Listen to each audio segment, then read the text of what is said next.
बिल्कुल सर, और ये संकेत केरल से बहुत बड़ा आया है। मुझे लगता है कि इस देश की जनता को, ये जो जिनको लगता है कि कई बार कि मोदी तो तृप्तिकरण कर रहा है, उस मोदी पर जिसकी तस्वीर आज जब वायरल हुई है, आज जब प्रगति मैदान से जो तस्वीर आई है तो बहुत कुछ दिखा है। खैर, उस पे आने से पहले ज्ञान बापी मस्जिद, ये ज्ञान बापी मस्जिद का नाम ज्ञान बापी, इस ज्ञान बापी पर अब जो सुप्रीम कोर्ट ने इसमें भी अंगद का पांव लगा दिया और खेल कर दिया, क्योंकि किसी सुप्रीम कोर्ट के निर्देश पर लोअर कोर्ट सुनवाई कर रहा था। सब कुछ सुप्रीम कोर्ट के निर्देश पर हो रहा था। अभी ना सिर्फ इसे कहना चाहिए था कि हाईकोर्ट तुम क्यों नहीं गए, अब खुद सुना, फिर हाईकोर्ट भेजा, फिर हाईकोर्ट से मैटर आएगा, फिर इस पर एक उंगली करना शुरू करेंगे। ये ज्ञान, लेकिन वहां से जो तस्वीरें आई हैं, वहां से जो एएसआई की ने जो सर्वे का शुरुआती समय आया है, उसी से ही जिहादी कांप गए हैं। ये नहीं मनीष जी, आज जो कोर्ट के अंदर दलील देके सुप्रीम कोर्ट को भी एक हाई कोर्ट में जो एक दिन रुकवाया है स्टे, जरा उसकी दलीलें जो आ रही थी वो लाइव लॉ के ट्विटर हैंडल पे मैं देख रहा था दिन में या बाद में वेबसाइटों पे छपी अखबारों में, वो दलील क्या बता रही है मनीष जी? वो दलील पढ़ के ऐसा लग रहा था मतलब बिल्कुल साफ साफ इसे चोर कह रहा हो कि वहां तलाशी डालो, वहां हमारी चोरी के सबूत रखे हुए हैं। ये दलील दी जा रही थी और माननीय कोर्ट उसको सुन रहा था। माननीय कोर्ट उसको सुन रहा था और एक दिन उसने उसको आगे भी बढ़ा दिया। मनीष जी वो कह रहा था कि ये सर्वे इसलिए कराया जा रहा है क्योंकि ये सबूत इकट्ठा करना चाहते हैं। तो ये वही बात तो हुई ना कि चोर कह रहा कि उस कमरे में मत जाना, उस कमरे में मेरे चोरी के सबूत रखे हुए हैं, तो उस कमरे तलाशी नहीं लेने दूंगा। ये दलील बेशर्म वकील दे रहा था। वो कह रहा था कि ये सर्वे इसलिए हो रहा क्योंकि इसमें सबूत ये इकट्ठा कर रहे हैं। अरे सबूत है तभी तो इकट्ठा कर रहे हैं, यानी तुम मान रहे हो कि ये डकैती की जगह है, ये औरंगजेब द्वारा डाली गई काशी विश्वनाथ मंदिर में डाली गई डकैती है, ये उस डकैती का सबूत मिल जाएगा। तो कह रहे हो नहीं नहीं, इनको सबूत ना इकट्ठा करने दो, इसलिए सर्वे ना होने दो। तो आज तो इनका जो वकील दलील दे रहा था, तो वो कोर्ट क्या फैसला देगा ये बात की बात है। पूरे देश के हिंदुओं को इन्होंने मैसेज दे दिया कि ये डकैती का माल है, डकैती का माल है, सर्वे होगा तो डकैती पकड़ में आ जाएगी और वो डकैती के सबूत न मिले इसलिए सर्वे ये रोक रहे हैं। तो ये इनकी दलील ने ही बता दिया कि वो बाबा विश्वनाथ की जमीन है जो उस डकैत औरंगजेब ने लूट ली थी और उसकी अब जांच होनी है। देखे कितने दिन टालेंगे बकरे की माँ, कितनी दिन खैर मनाएगी। लेकिन मनीष जी ये कोर्ट का फैसला आएगा, कल आएगा, परसों आएगा, जब भी आएगा, इन सेकुलरों को जरा मुंह काला कर दो। ये जो बड़े बड़े मुल्ला आते हैं कि हम तो संविधान को मानते हैं, ये गांधी का देश है, हम तो गांधी को मानते हैं। जरा आज एक और तथ्य बताता हूं मनीष जी, हम लोगों ने साल भर पहले वो दीन मोहम्मद का मुकदमा बताया था और गर्व के साथ कहते हैं कि सबसे पहले हम ही लोगों ने बात की थी, चाहे सोशल मीडिया हो और चाहे मेन स्ट्रीम मीडिया तथा कथित न्यूज चैनल। आज एक और तथ्य बताने जा रहा हूं जो इनका मुंह काला कर देंगे।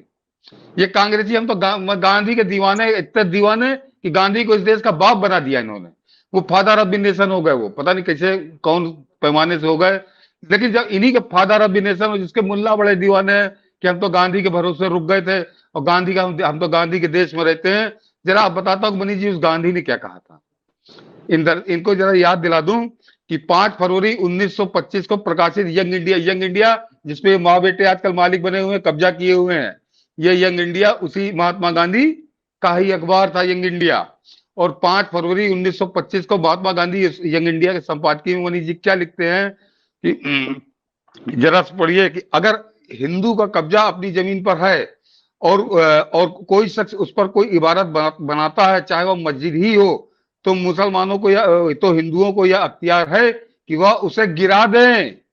जरा मनीष जी सुनिए, उसे गिरा दे। मस्जिद के शक्ल में खड़ी की गई हर एक इमारत मस्जिद नहीं हो सकती। वह मस्जिद तभी कही जाएगी जब उसके मस्जिद होने का धर्म संस्कार कर लिया जाए। बिना पूछे किसी की जमीन पर इमारत खड़ी करना सरासर डाकेजनी है। डाकेजनी पवित्र नहीं हो। ये गांधी लिख रहे हैं 5 फरवरी 1925 यंग इंडिया अखबार के संपादकीय में। और बता रहा हूं मनीष जी, यह उस इमारत पर खड़ी करना सरासर डाकेजनी है। डाकेजनी पवित्र नहीं हो सकती। अगर उस इमारत को जिसका नाम झूठ मूठ मस्जिद रख दिया गया हो, उखाड़ डालने की इच्छा या ताकत हिंदू में ना हो, तो उसे यह हद बराबर है कि वो अदालत में जाए और उसे अदालत द्वारा गिरवा दे। जरा पढ़े, जिस यंग इंडिया पे कब्जा किए बैठे हैं माँ बेटा, उसके 25 फरवरी 1925 उसके संपादकीय में मोहनदास करमचंद गांधी ने ही लिखा है। और ये मुल्ला जो कहते कि ये तो हम तो गांधी के भरोसे रुक गए थे, ये गांधी का देश था, तो जरा गांधी का देश था, गांधी का बड़ा भरोसा था, तो गांधी ये लिख गए हैं, ये समझ लो। तो ये और ये मनीष जी जो जो स्टे दे रहे हैं दिल्ली में बैठ के, इलाहाबाद में बैठ के, उनके लिए भी वो भी गांधी की फोटो लगाते हैं अपने पीछे, बड़ी बारी फोटो बिल्कुल अदालत बिल्कुल। में उन्हीं की लगी होती है। कि हम्म, आखिरी सेंटेंस जरा फिर से पढ़े दे रहा हूं कि झूठ बोल दिया हो, अगर उस इमारत को जिसका नाम झूठ मूठ मस्जिद रख दिया गया हो उखाड़ डालने की इच्छा या ताकत हिंदुओं में ना हो, तो उसे यह हक बराबर है कि वो अदालत में जाए और उसे अदालत द्वारा गिरवा दे, अदालत से स्टे ना करवा दे। गांधी ये नहीं लिख गए जिनकी फोटो लगी है बड़ी भारी पीछे। तो अब तो मैं उन्हीं की बात कर रहा हूं जो जिनको बाप बना दिया था कांग्रेसियों ने, तो अपने बाप की बात मानेंगे कांग्रेसी कि अब भी सेकुलरिज्म की शराब इतनी जहरीली, इतनी घातक है कि पी लिया तो अपने बाप को भी भूल गए। ये जो सेकुलर, जितने सेकुलर है सबका बाप है मोहनदास करमचंद गांधी। उसी गांधी की बात बता रहा हूं, 25 फरवरी 1925। और अब तो मनीष जी अब लेखाकार में सब डिजिटल मौजूद है, आम आदमी कोई भी जाकर देख सकता है। और उसके अलावा अगर उसको ढूंढने में बड़ी परेशानी हो रही हो तो मनीष जी एक संपूर्ण गांधी वाङ्मय खंड 26 पृष्ठ 65-66 जरा ये आराम से मिल जाए। मेरे पास है संपूर्ण गांधी ये हाँ, तो संपूर्ण गांधी वाङ्मय खंड 26 पृष्ठ 65 और 66 इस पर जाके पढ़ लो। ये यंग इंडिया में 25 फरवरी 1925 को लिखा हुआ महात्मा गांधी का ये संपादकीय है। मनीष जी इस संपादकीय की चर्चा किसी खैराती चैनल पर नहीं होगी। मैंने कहा था सबसे पहले हम ही लोग मनीष ठाकुर शो पर इसकी बात कर रहे हैं, जो इनका मुंह काला कर देती है।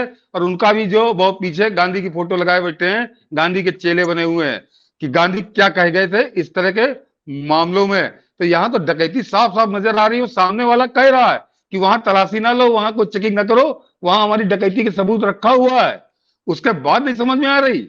वो दिल्ली से स्टे दे के यहाँ, मतलब 100 करोड़ हिंदुओं का देश और हिंदुओं का सर्वोच्च आराध्य देवाधिदेव महादेव, उनकी पूजा करने के अधिकार के लिए ये सुप्रीम कोर्ट और हाई कोर्ट, इन्होंने हिंदुओं को सूप नखा बना दिया कि यहां से यहां चले जाओ, यहां से यहां चले जाओ। और वहां वो डकैत जो खुलेआम कह रहा है कि हमारे वहां सबूत मिल जाएंगे, उस पे स्टे हो रहे। मनीष जी अंधेर हो रहा है, ये अंधेर हो रहा ये। और ये दुनिया में कहीं नहीं हो सकता कि बहुसंख्यक ऐसा अपमानित हो रहा हो। मतलब कोई भी आदमी जाएगा, अंधा भी यदि देखेगा तो जो काशी विश्वनाथ में इन डकैतों ने जो वो टोपी पहना दिया है, उसके नीचे की तमाम चीजें चीख कर बता रही है। बाबा नंदी बता रहे चीख करके, और फिर भी ये बेशर्मी है और ये कहते हैं कि हम सेकुलर हैं। और मनीष जी इन्हीं सेकुलरों, उन मुल्लों को जो गांधी को बाप बनाए, फादर ऑफ द नेशन बनाए हैं। एक और लेख बताता हूं मनीष जी, गांधी का एक और लेख बताता हूं।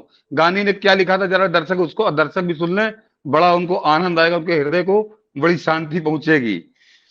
कि सेवा समर्पण में प्रकाशित गांधी जी के मूल लेख की छाया प्रति है ये, कि किसी भी धार्मिक उपासना ग्रह के ऊपर बलात्कार पूर्वक अधिकार करना बड़ा जघन्य पाप है। मुगल काल में धार्मिक धर्मांधता के कारण मुगल शासकों ने हिंदुओं के बहुत से धार्मिक स्थानों पर कब्जा कर लिया था। जो हिंदुओं के पवित्र आराधना स्थल थे, इनमें से बहुत से लूट पाट कर नष्ट कर दिए गए थे और बहुत को मस्जिद का रूप दे दिया गया था। यद्यपि मंदिर और मस्जिद या दोनों ही भगवान की उपासना के पवित्र स्थान है और दोनों में कोई भेद नहीं है, तथापि हिंदू और मुसलमान दोनों की उपासना परंपरा अलग अलग है। धार्मिक दृष्टिकोण से एक मुसलमान कभी बर्दाश्त नहीं कर सकता कि उसकी मस्जिद में, जिसमें वह बराबर इबादत करता चला रहा है, कोई हिंदू उसमें से कुछ ले जाकर घर धर दे। इसी तरह एक हिंदू भी कभी यह सहन नहीं करेगा कि उसके उस मंदिर में जहां वह बराबर राम कृष्ण शंकर विष्णु और देवों की उपासना करता चला आ रहा है, कोई उसे तोड़कर मस्जिद बना दे। जहां पर ऐसे कांड हुए हैं, वास्तव में ये चिन्ह गुलामी के हैं। हिंदू मुसलमान दोनों को चाहिए कि जहां भी ऐसे झगड़े हों वहां आपस में तय कर लें। इससे ज्यादा कुछ कहा जा सकता, इससे ज्यादा कुछ कहा जा सकता। मुझे लगता है ये फैक्ट तो, ये दलील तो अदालत में इस बहस का हिस्सा होना चाहिए। ये दलील, ये बहस का हिस्सा गांधी वाङ्मय जो गांधी लिख रहे हैं, क्योंकि ये सही बात है, आपने बहुत पॉइंट किया कि मैंने अदालत सालों कवर किया, तो जज साहब के मुंडी पे वो गांधी बैठे हुए होते हैं। तो जब गांधी मुंडी पर बैठे हुए हैं, तो वहां से उठा करके गांधी को जरा सामने रख लेते।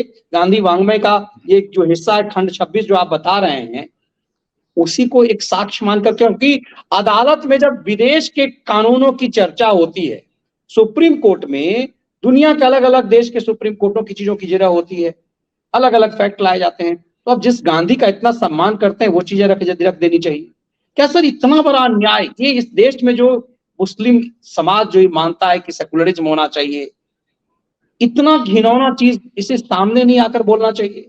मुझे कल परसों की बात, मनीष जी, ये फादर ऑफ द नेशन कांग्रेसियों के बाप ने ये जो कहते ना कि नहीं औरंगजेब तो बड़ा सहिष्णु था और शाहजहां बड़ा अच्छा था, अकबर बड़ा अच्छा था, तो जरा फिर से दोहरा दो कि वही मोहनदास करमचंद गांधी जिनको कांग्रेसियों ने बाप बना दिया इस देश का, वो क्या लिख के गए हैं वही लोग समझ लो। जरा फिर से दोहरा दूं कि मुगल काल में धार्मिक धर्मांधता के कारण मुगल शासकों ने, वो खाली औरंगजेब की बात नहीं कर रहे हैं, वो मुगल शासकों ने हिंदुओं के बहुत से धार्मिक स्थानों पर कब्जा कर लिया था जो हिंदुओं के पवित्र आराधना स्थल थे। इनमें बहुत से लूटपाट कर नष्ट कर दिए गए और बहुत को मस्जिद का रूप दे दिया गया। क्या कहोगे? अब ये कांग्रेसी पूछे, इनका मुंह काला कर रहे हैं गांधी के लिखे हुए लेख। ये किसी भाजपाई ने नहीं लिखे, किसी संघी ने नहीं लिखे, किसी हिंदू महासभाई ने नहीं लिखे, और नाथूराम गोडसे ने भी नहीं लिखे। ये बड़ा इनके ऊपर हमेशा इनको दौरा पड़ता है नाथूराम गोडसे का। तो नाथूराम गोडसे ने नहीं लिखे, ये मोहनदास करमचंद गांधी ने लिखा है। तो ये कांग्रेसी का कोई जवाब देंगे? ये सेकुलर को जवाब देंगे? लेकिन वही है कि मनीष जी की अपना जितना फैला सकते हैं दर्शक फैलाएं। ये न्यूज चैनल पे कभी ये सवाल नहीं पूछा जाएगा गांधी ये क्या लिख के गए थे, ये कभी नहीं बताया जाएगा। बिल्कुल सर, एक बहुत महत्वपूर्ण बात उठाई आपने। मुझे लगता है कि ये विषय निश्चित रूप से उठाए जाने चाहिए, ताकि जो खेल ये षड्यंत्र हो रहा है, दरअसल ये षड्यंत्र भारत की सनातन संस्कृति को नष्ट कर देने का है। देवादिदेव महादेव की भूमि है वो, और बहुत अच्छी बात पिछले दिनों का है कि हमारे 12 ज्योतिर्लिंग भले हों, लेकिन काशी की अपनी महत्ता है। हर चीज की अपनी महत्ता है, लेकिन काशी देवादिदेव महादेव की भूमि है। और वहां पर ऐसे कब्जा कि नंदी साक्षात चीख करके बता रहे हैं कि मेरे भोलेनाथ कहां पर, वही है जिसे तोड़ करके बनाया है। लेकिन ऐसा रगड़ा कि ओवैसी अलग जहर फैला रहा है हर कोई। और इस देश का सुप्रीम कोर्ट कमाल है, इतने साक्ष्य सामने आने के बाद भी ये कमाल का जो है ये थेथरोलॉजी अदालतों में जारी है। और ये यही नहीं जारी है, पूरी तरह से षड्यंत्र भारत के खिलाफ अपनों के द्वारा किया जा रहा है।